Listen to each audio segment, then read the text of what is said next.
અને સરકારે પીએસઆઈ ને બચાવી લીધા।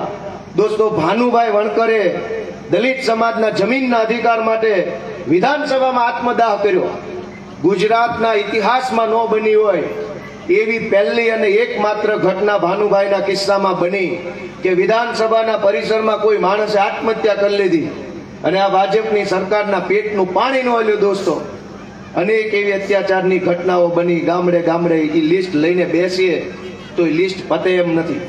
પણ આવું શું કામ થાય છે કે જે લોકોના મનમાં જાતિવાદનું ઝેર ભરાઈ ગયું છે, જે લોકો ગરીબને જોઈ નથી શકતા ઉપર આવવા માટે, ગરીબનો છોકરો ભણે, આગળ આવે, સક્ષમ બને, એ જે લોકો જોઈ નથી શકતા એવા માણસોને ભાજપની સરકારનું સમર્થન મળેલું છે। દોસ્તો, ગુંડાઓ, બદમાશો ગમે તેવા ખૂન ખરાબા કરે, અઠવાડિયામાં જામીન મળી જાય।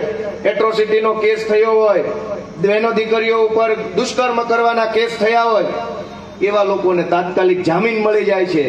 અને જે ગરીબ માણસ, લાચાર માણસ એક હેલ્મેટ પહેર્યા વગરનો નીકળે તો એ પોલીસ એને દબડાવી નાખે છે।